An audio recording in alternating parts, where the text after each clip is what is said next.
special guest in the building. We have the one and only Adrian Griffith. Now, this is a very special episode because Adrian didn't grow up in a boardroom. He grew up on the cricket fields in the Caribbean, and he learned about the pressure, teamwork, resilience long before he ever learned about business strategy. The fields became his classroom. One thing that it taught him was leadership before he had a title, structure before he understood operations, and the importance of performing when it matters most. Because we all here understand what it takes to be able to perform. Years later, these lessons carried him through the opening and the batting of the West Indies to leading global operations at the International Cricket Council, where he spent over a decade shaping world cricket. He delivered governance, technology, officiating systems, managed US dollars 20 million operational budgets, and helped deliver Cricket World Cups across 5 continents. More than anything, he learned how to turn vision into execution with clarity, accountability, and purpose. Now, for so many CEOs who are here watching, this is exactly the strategy and depth that you need. In 2023, he launched AGC to bring that same discipline and structure to organizations within and beyond sport. And today, as a fractional COO, he works with corporations, sport entities, and governments to help them operate smarter, grow faster, and perform under pressure. To simply break down what Adrian does: strategy, aligning vision, priorities, execution for growth, operations, building structure and systems that drive performance, governance, creating frameworks for trust and accountability, leadership, guiding teams to deliver results with clarity and focus. Whether it's a global federation, a fast growing business, or natural infrastructure project, Adrian's mission is simple: he helps organizations perform like elite teams, disciplined, aligned, and built to last. So, Adrian, it is a pleasure to have you on. I relate to you being a footballer myself, the mindset, you're structured, on time all the time, you have the vision, and we can't wait for you to be able to just give us so much value. Thank you so much for Yeah, coming on the show. thanks for having me. No worries. So, can you take it all the way back? I just gave such an amazing intro about you, which is very true. Can you take us back because I think the lessons of sports and coming from such a discipline relates so much into business because, like sports, is an avenue of life. So, can you take us all the way back to Adrian as a child and Yeah, how you grew up and how you became where you are now? yeah. I think one of the things, obviously, lucky to grow up on lovely island of Barbados, and just happened to have that heritage of cricketers who were world class, even for a small island that we've had many of them. Even more fortunate to grow up in a village, a little area where Desmond Haynes was obviously our main export, but we had many before that. So I was, like I said, lucky to be able to grow up in that environment, have that proximity to Desmond. But it also started with my family. My mother and father were very active in sports. My mother played hockey and netball for Barbados. My father played cricket and tennis, and that's how I grew up. I grew up playing tennis and cricket, and having to choose one when I was 17, because they started to clash. But I always wanted to play cricket for the West Indies, so I always knew exactly what I wanted to do, and I just worked towards that. So I think that's where the discipline comes in, because you don't just get to the top just by saying you want to do it. You have to sacrifice, and you have to do the work in order to get there. So when my friends were every Saturday going to the cinema and enjoying time, I was going to cricket, and I just knew that's what I had to do if I wanted to get where I wanted to get to. So no drinking, no smoking, no late nights. Getting up early and doing the training and putting in the work. So I think that's what's guided my life. Sports, which brought in discipline, and then obviously working with people, having to understand different ways people like to you to handle them, to deal with them in different situations. So yeah, sports has been very big in my life, and it's basically gotten me to where I am today. And how was your routine? Like, you knew you had to be good, you knew you had to put in the repetition. So, what was your routine like when it came to training, and how did you approach your training? Obviously, when you're involved in a sport, there are set times and set trainings, but I did extra. Um, I would get up a little bit earlier. Again, like I said, fortunate the guys in my area would get up with me at 5:30. I would go and pick them up, and we would go on the hard court, and they would bowl at me for 2.5 hours. I would go home, have breakfast, and then head to Kensington Oval where practice start at 9 o'clock, and then train with the Barbados team. So it's just things like that, knowing that it just doesn't happen. You have to put in the work. But I think one of the lessons there as well is that you have to have the right people around you as well, and people who want to see you go forward. And those guys were with me, and it's because of them as well that we succeeded. So I remember when I scored my test 100, I even the one who scored it, but those guys in Holders Hill, it was ours, because if it wasn't for them, I probably would not have done that, and be in that shape to be able to do that. So Mm. And I find it interesting because coming from being a footballer and then now translating that into business, you're training and you're doing the afters and you're doing all that work. But let's say on the field, you have to take a rest. You can't just be training from 9 a.m. all the way to evening. In business is a little bit different because like I can just keep going. I can start yeah. very, very early and finish very, very late. So how did you find that transition, which is something that I really want to talk about, which a lot of people struggle with, but at least you had a plan. But now, is it easier for you running a business than it was being an athlete because you can just go all in? Like, what do you find Yeah. the difference? Um, well, I played cricket, and I played Test cricket. So we were there from 7:30 to 6 o'clock. So we were in for the long haul anyway. So I think a lot that's translated, because you know that you're there, and if you have a job to do, you do it. So, but the thing about me as well is I know when to take breaks as well, because you can't be switched on all the time, otherwise you burn out, Mhm. and then you become less productive as well. So one of the things that I build into it is that I take a break, um, go away for like 10, 15 minutes, 20 minutes, just do something completely different, and then come back. Otherwise you just keep going, you don't stop, and it's not good. You put pressure on yourself, but then you need to refresh yourself as well. So sometimes you just go away and come back, and then ideas come back and stuff like that. So I was very, very good, I would say, at knowing when it's time to just take a break, refresh, and come back. Mm. What did you learn about pressure? Well, as you would know, as a footballer, and playing for the West Indies, it's just there's pressure on you all the time, and people want to see you do well. I've heard everything under the sun that somebody could say to you when they're not happy with you. But then there's also the added pressure of you that you put on yourself, wanting to do well because you want to stay in the team. So having to learn to navigate that. I think I wasn't always good at it, because your identity is linked to what you do as a cricketer, as a sports person. So if you do well, you're happy, but if you don't do well, you take it on personally. And like I mentioned before, I was fortunate to find out and be able to get that balance in between. And it was my mother really that got me to see it, because no matter how well or poorly I did, whenever I went home, I was just Adrian. So I was able to separate those two from it, and be able to, just say, look, this is a game. You play the game, but it's not who you are. So don't pressurize yourself. You're going to have good days. You're going to have bad days. Just give everything that you have. And if it works out for you, it works out for you. If not, you come back the next day and you try again. So once you learn from what mistakes you've made, just keep going. But it's not easy. It's easier said than done. I think I was, like I said, I was lucky, but you need to be able to separate it and understand that this is what we do, and just make sure that you're putting yourself in the right position and the right mentality to be able to perform when the pressure does come to, or the perceived pressure, because that's what it is basically it's a bat and a ball, and that's what you do. But the pressure is you put pressure on yourself because you want to do well. I don't want to do this. I don't want to do that, and then you start to get negative. So you stay positive, and just I think be mindful, and understand this is just what it is, and don't make it any more than that. It's very interesting the way you're saying that because the same thing when I played football, the same, and then just so passionate about what you do. If you have a good game, you're happy, you come back. If you have a bad game, you're upset, Yeah, you don't want to talk to one. But yeah, you know what I realized? The same as I can do that in business.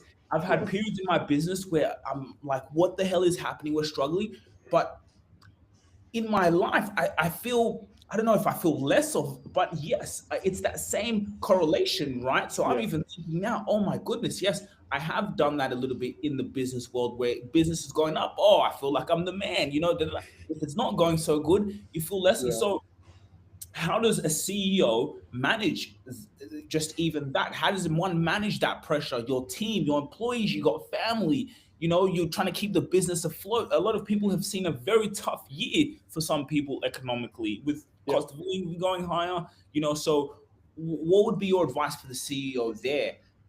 Because I feel it's so related within the sports and the Yeah. business world. I will say have a good support system. Like I mentioned before, know when to back off a bit and give yourself a little bit of space. But it also helps to have good people around you that can bring you back and ground you, but also that you can feed off of.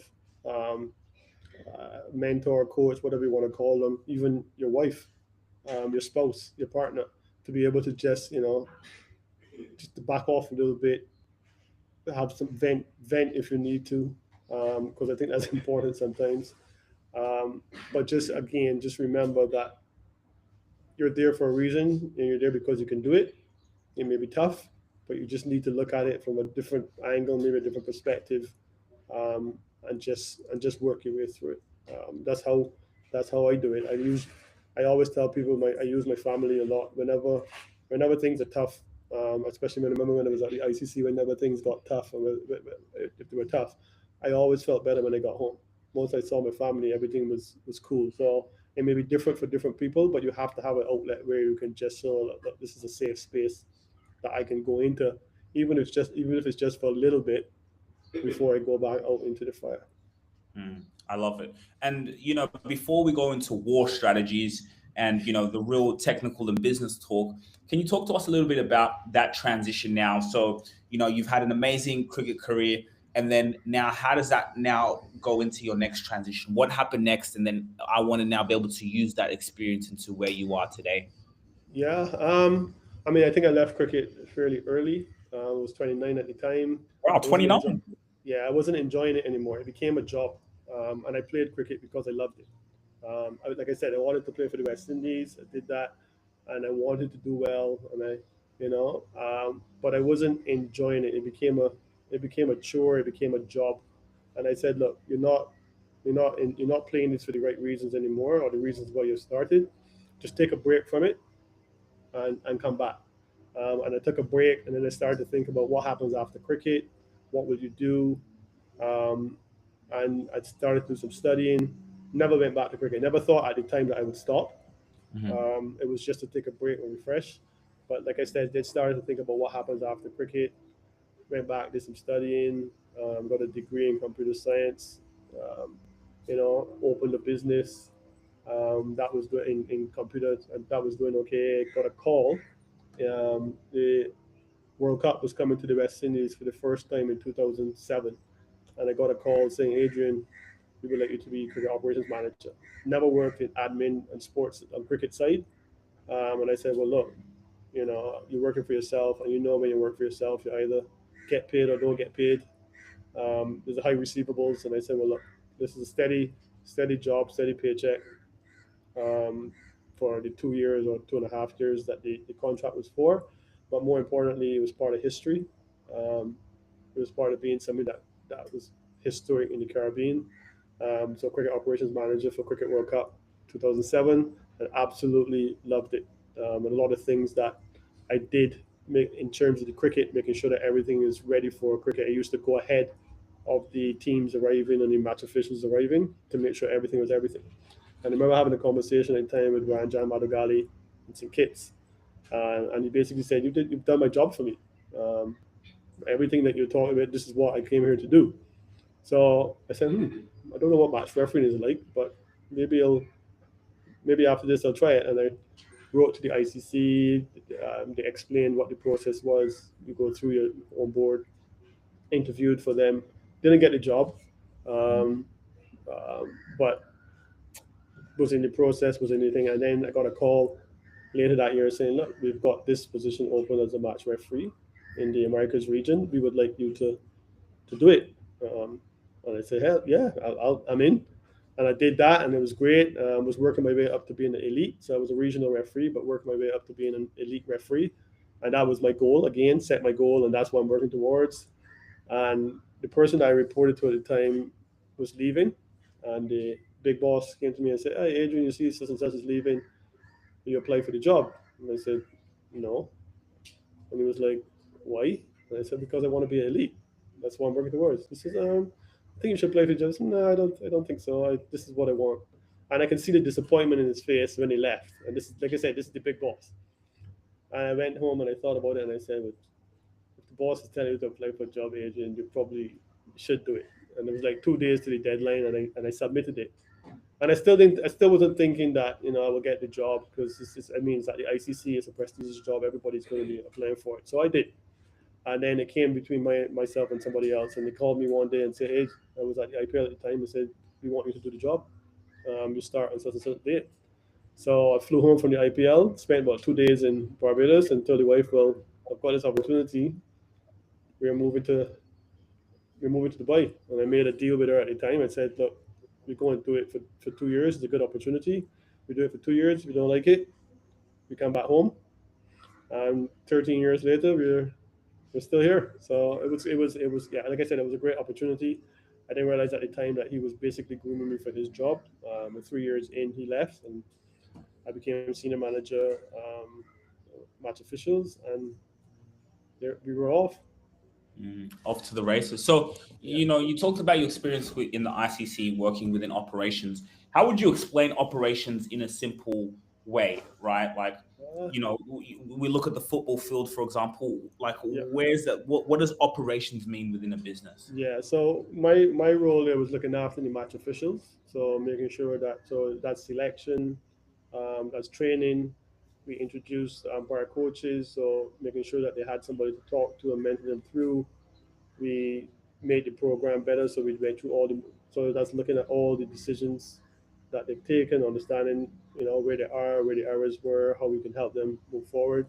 But I was always not one just to stay in my lane. I always want to learn, want to know. So I was involved in the rules and regulations, all the DRS, all the technology. I was involved that's what I brought that through. Obviously, sat on the was part of the ICC Career Committee, so leading in that way. So that's what it looked like for me. And then at events, just making sure that the match officials and the way the game is run and the cricket side of it was going the way it's supposed to Mm. So, as a fractional COO, be. Yeah. what exactly do you come in and do for one's business? Yeah. So I like to one of the things that we do, we put structure to ambition. So a lot of people have the ambition, they want to do this, they want to do that. But we put structure to it. The other part of that is, so there's a lot of people need COO or executive um, type person in there, but they can't afford it. So what we do, what Fractional does, that you get that C level, but you don't pay a C level salary. So I come in and you say, "Adrian, we have this, we need it from this time to that time, whether it be once a week for a month, once a week for a month, once a week for 3 months, you know what I mean, or something like that, because the minimum is 3 months, or it might be 2 days a week, just things like that, or it might be a set time. Say, look, this is what we require, and I just come in, and at the end of the time, that's your result. So you've got your C-suite, you've got your C that, you've got that, you've got somebody who's come in and give you a structure and help you get to where you want to get to, but you didn't have to give them a salary, you didn't have to look for visas, you don't have to pay medical. You don't have to bring the family in. You don't have to look for housing. We're there. You just come in. This is what the price is for this period. This is the result that you want, and that's what we do. So it's like you serve the, I would say, middle market, right? Because the two big ones, of course, they're Yeah, higher salaries for but it's that middle market who are doing quite well yeah, in revenue, but still need, and it's not just consulting part; it's the done for you as well. yeah. You come So in. I'm not a consultant. So well, I said I'm not a consultant because I don't come in and say this is wrong, that is wrong. Here's a report. Off you go and stuff. Nah. I roll my sleeves up and I get in there with you. So basically, I come in as part of your team. So I come in at a senior level as part of your team for the period that I am there, but I'm in the trenches with you working. So I'm not up here saying, "Oh, you need to do that, you need to do that." No, I'm in there with you, and we're working our way through it. So provide the strategy, but then also implement it. But we are part of the team. We're not outside of it. We are integrated into the team, and we make decisions. We're part of it for that period that we're there, and we get the result that is needed. Is there a specific type of business that you like prefer to work with? Is there an ICP? Is it or just all across the board? Now, because obviously I'm in sport, but Mm, my skills are transferable.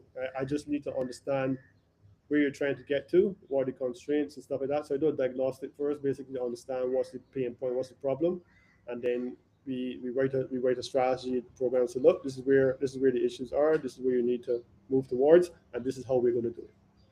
mm. So, what would you say is operations in a business?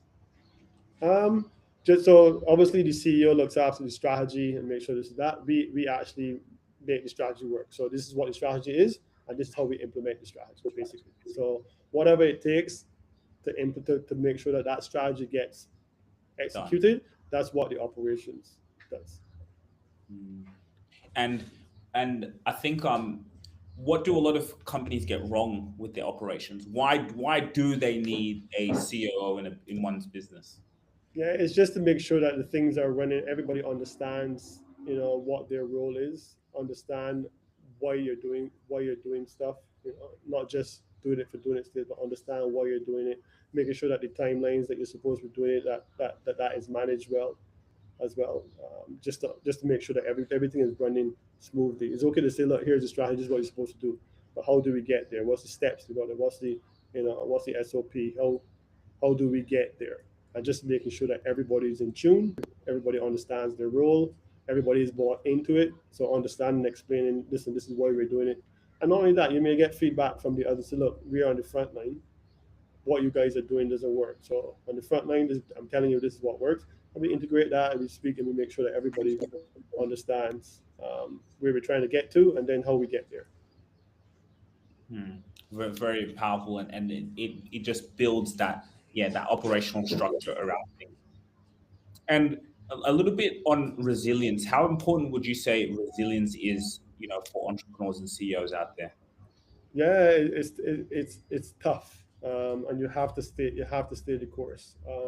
But I think the most important thing, and because a lot of businesses fail, and it's pretty high here in the UAE, but not because of vision, not because the persons are working hard. It's just not understanding what you need to be doing and be doing the right things.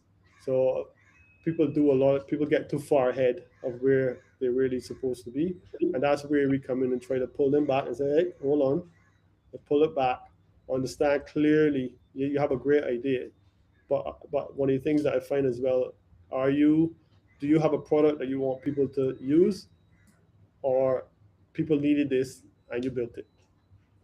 So it's okay to say I have this great product. You might have a great product, but nobody wants it. So you know what I mean. So you need to understand what people want, and then build what they want for them. You need to think about the client first, customer Mm. first. Oh, I like that. So start from the customer first. Correct. Absolutely.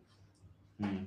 So, can you talk a little bit about that? Because I think that's quite powerful. I do want to talk about, the role of doing the right things. Yeah. When we talk a little bit about governments and governance, how do you create that framework of trust and accountability? Like, what does that mean? Yeah. So, I mean, I think one of the things we don't sell. There's obviously services that we provide, but we don't sell services. We don't. That's not what we do. We ask a lot of questions, um, lots and lots of questions, because one of the things I'm trying to get at, one, I always challenge the status quo. Don't ever tell me this is how we do it, so we'll do it this way all the time. No, we're gonna challenge it. That might work. That might have worked back a while back, but what works now? So we challenge the status quo all the time, um, and we think differently.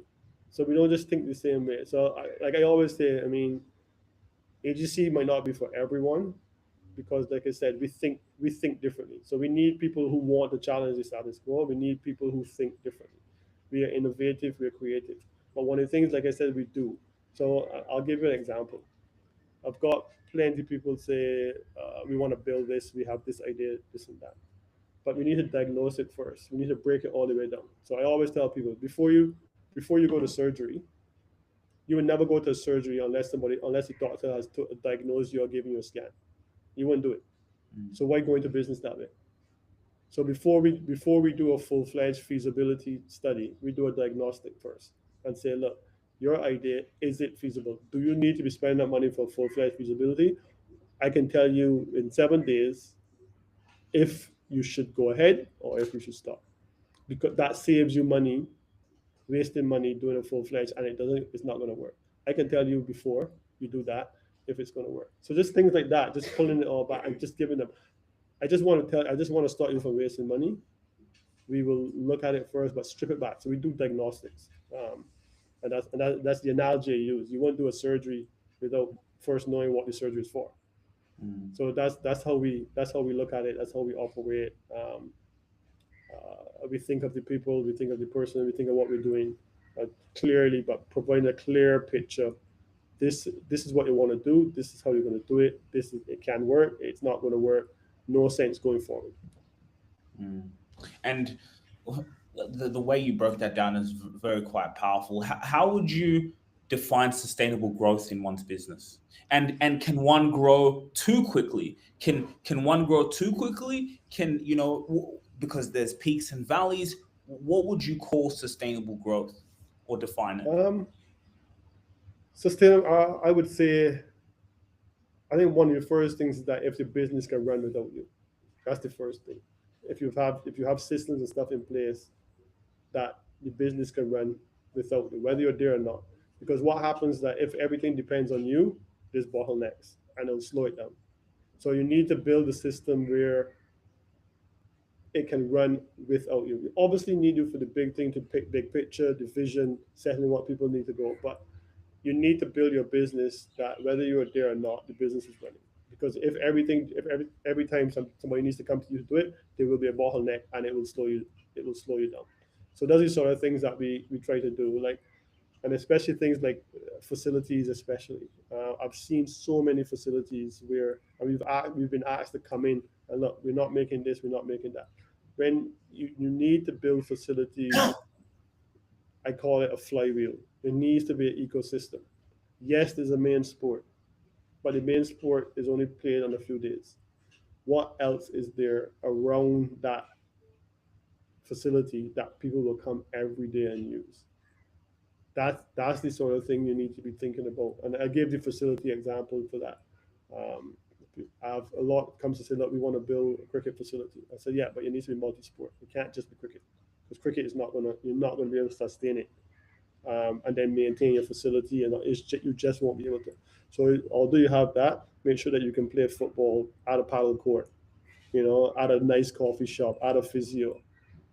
Because what ends up happening is that, and again, one of the things we do a feasibility within the area, understand the demand, what's missing, who your competition, what people want.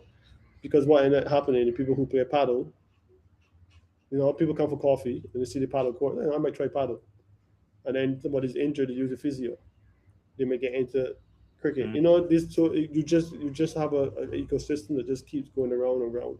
That's what drives um, revenue. That's what drives your ecosystem. Not just the cricket. It's not going to work. So And things like that's that we try to tell our people and try to say it might be cricket, it could be football, it could be tennis, anything. That one, yes, that is what drives people to it. That's the main event. But then there are other things along the way. It could be like I said, it could be a sports bar. It could be a nice coffee shop. People like coffee, but there's no nice coffee shop. Put it in your facility. Drive people towards it. You might get membership out of it. You never know. Just things like that. that makes so much sense. That makes so much sense when I think about it. It's like, for example, you see when Tottenham built that new stadium, and then they do events there, and they do when the Correct. football team They is play, when they put a they have concert in Amer- Not only that, American football. They convert it into American football field. There's all there. sorts of things there. There's sports bar. There's so many different things. Conferences you can do. That's what drives it. There's still the main event. It's still a football stadium, but now it becomes not only that. We like our facilities to become part of the community. So we want the community to believe this is our facility, not the facility that's there. This is our facility. So you whatever the, so you do, like I said, they're the client. Yes, you build a stadium and that's the client, but you're ultimately the client is the person who's going to use the facility. So start with them. What do they want, and then work your way back. It's interesting because like now that I'm talking to you, because that makes sense now. I used to see that those football, so there was someone like you within who's making those decisions and say, okay, because they loan a lot of money to build those Correct. stadiums and things like that. You got to pay those loans back, and Yeah. you got to make profit. Even just I know it's a big football thing, but now being able to add the extra layers of revenue, okay, Yeah. that makes total sense. That's what we do. Mm. So let me ask you, what does the next 10 years look like for you? What's your mission and vision in growing your company in that fractional COO role? So it's not for me. It's not only a fractional CEO role. One of the things we're trying to do is, I think, I always go back. Sport has been good to me, um, and I don't know where I would be if there wasn't for sport. I also believe that sports gives you opportunities. So one of the things that I'm trying to do now is to build facilities, provide opportunities for people. I don't believe a lack of a facility should stop a youngster from getting where they need to get to. So right now, trying to devise a way where we can have affordable facilities, but good facilities. I just want to make things better in sport because it just gives opportunity. So also it helps governments as well. So if you have a good sport facility and you build a nice calendar around it, then sports tourism starts to come into there. And what does that do? Then your facility starts to create jobs. You know, you build a facility, you use a local contractor, so you're creating jobs. Then someone have to run the facility. So those what that's what I'm trying to do now, in this space, is to build facilities, affordable facilities, tech-enabled facilities that creates that ecosystem, that creates jobs, creates GDP, creates participation, allows countries to rise up. Because yeah, so we're just trying to do, yeah, just trying to create better systems, better leadership, better experiences, better opportunities to sport. Mm. And when you just mentioned the L word there, leadership, how do you find good leadership within an organization? Uh, sometimes the person who has the title is not the one that's the actual leader. Mm. Um, and it's sometimes you just have to go through it. You watch, you learn.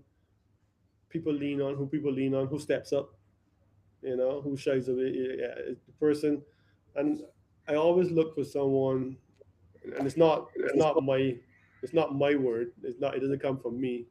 Um, Leaders look after people who are in their charge. So I think it goes something like leaders don't need to show who's in charge. Leaders look after people in their charge. So that's what you look for. Somebody who leads from behind, who guides, who allows their people to flourish, who guides them in the right way. So, but who stands up as well, who's there. So that's what you look for. That's what I look at. Like I said, it's not always the person who has the title. You can tell, you just see who people gravitate to, who they turn to, who they look to when things go right, but also who steps up and say, look, yeah, put it on me. Mm. Put it on me and bees in the trenches with you. Correct. Yeah. Mm. Someone who's So, there, right? yeah, I like to play a game where I'll give you a word, and then Okay. whatever comes to your mind, you say it, one word, Okay. and then I can get you to explain it after. So, CEO, uh Strategy. explain. So sets sets the vision, sets where the company needs to be in 5 years, 7 years, 10 years. Keeps it moving forward in terms of vision. Um, is what I think of when I think of a CEO. Teamwork, Fighting for each other, being there with each other, helping out, guiding. being a shoulder to cry on, you know, being in the trenches together. No matter what, I'm here. I don't like the people that say, "Oh, that's not my job." That's not a team. That's not a teammate. That's not a you know. It might not be your job, but you can pitch in and help. Mm. Discipline. Doing doing what you need to do even when you're not motivated. I don't want to do it, but you do it anyway. You get on with it. Just get on with it because you're supposed to do it. I don't believe in motivation. Motivation is not a word that I use because I can be motivated today and tomorrow I'm not motivated now. But whether I want to do it or not, I'm going to do it because I'm supposed to. That's discipline. Mm. Money. Uh, that's a good one.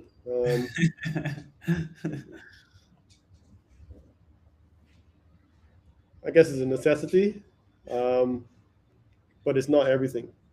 Mhm. But it's nice to have it to be able to do what you want to be able to do, especially for your family. Mm. But um, yeah, I guess necessity. Necessity. Passion. Uh, have to have it. Have to believe. Have to have a drive towards something. Um, I think passion is important, especially, and it could be anything, but just it drives you towards hopefully being better, um, and doing what hopefully doing what you want to do. So, and if you can find it in a job. My passion was to play for was cricket. It was to play for the West Indies, and I had that opportunity. My passion now is to give opportunities through sport. So that's what that's what drives me at the moment. Do you think a business owner for longevity needs to have passion to run a successful business? Uh, yeah, because I think so, and I think one of the things that helps you do is keep going because it's tough. It is hard. There are times when it is lean, but you have to know that this is my passion, and I have to go towards it. And hopefully, you're doing a job that you love. That's the thing about it. It's not really a job. I love doing this anyway. But I think as a lead, as a business owner, I think it's good to have that because you don't give up. You don't say it's hard, it's tough. I don't want to do it. Now you fight through that because you're working towards. You're working in something that's your passion, and it keeps you going. Because It it's is it's tough. sustainable. Hmm? Yeah. No, it can get very very tough. So you need to have that spark that keeps you going. Yeah, yeah, yeah, yeah, and it's just sustainable. It gives you that longevity because it's war. It is that hard. I agree. Yeah. Profit. Again, nice to have. Mhm. Um, it gives you some sort of, I guess, security. Again, looking after you're able to look after your people, whether, like I said, whether it be family, whether it be um, your workers, your workers, your teammates, yeah, your employees. Yeah, it's nice as a company to be profitable so that you can continue to do the things that you want to do, but also look after your people. Purpose. Yeah, you have to have that. That's like passion. You have to have it. Mhm, mhm, It's what drives you. It's what gets you out of bed every morning. mhm, I'm getting up to do this. So, um, yeah, very important. mhm. Adrian, this was absolutely phenomenal. I really, really enjoyed it. Where can people find you? And You can find me. You can find me on LinkedIn. AFG Griffith. That's my LinkedIn acronym. You can find me at agconsulting.app, which is our website. Or just DM me in LinkedIn, and we go from there. Like I said, thanks for having me. Enjoyed it as well. Love what you're doing. So continued success to you. I like reading. I like watching your informative. So yeah, pleasure being on thank you. No, pleasure being selected to your team. I mean, you heard that intro. My goodness, how could we not select you? Nah, that's Geez, good. like Thank your background, and we were really intentional. It wasn't just anyone anyhow. It Yeah, was not like people who have been in this, been in the trenches, people like yourself. Like it was really, really intentional to have someone like you. And thank I you. think also I resonated with, being an athlete as well. That was a big thing for me. So no, like I really enjoyed this. And just really on your workload, how does it look for you with someone as busy as you are, and how you're building such a mission and vision? How's your capacity? Can you take on more clients at the moment? For the Yeah, companies who are struggling a little bit with the operations, and also within the sporting realm, which I see so much. My goodness, yeah. how is your capacity at the moment? Yeah, I think we're okay. One of the things we've started now, like one of the big things we're doing now is the diagnostics. So that's that's one of the things we're trying to do now, just to show people, just take a step back and say, look, this is where we are, um, and be able to help them move forward from that position. So, like I said, we'll do it's like a scan. It's like a diagnostic before you do the surgery. We need to understand where you are. So we're pushing that a lot now. It's a nice entry level before you actually do the big stuff. So you come in at the entry level, understand where you are clearly to decide what's next. Should we be doing that big stuff, or should we just pull the plug now? So yeah, we will always want to talk and listen to people, because that's what we want to do. We want to help. So we will listen to, we will put it in the calendar. So feel free to book with us. We'll have a chat with you, understand where you are, and go from there. Cool. We'll add your details in the descriptions later when we put this on YouTube. And I Yeah, definitely do, potentially, even partnering in the future who can be able to come in and do work with you, and who sees this yeah. podcast. And that's why we're doing this for, right? Because there's Okay. people out there who need this solution. They just Yeah, need to know you exist. And yeah. yeah, this was I mean, powerful. like I said, we love helping people. That's what we do. That's our purpose, man, and our passion. Helping Yeah. people and organizations move forward, because like I said, Yeah. this is what gives you opportunities. This is what moves you forward. So we're here to help. Yeah. And this episode was called Purpose Over Profit. So Yeah, I think we summed it all up absolutely, there. absolutely. Thank you so much, Adrian. I Thanks, man. I appreciate appreciate you. it. You You have a too, wonderful buddy. day. You Thanks. too, man.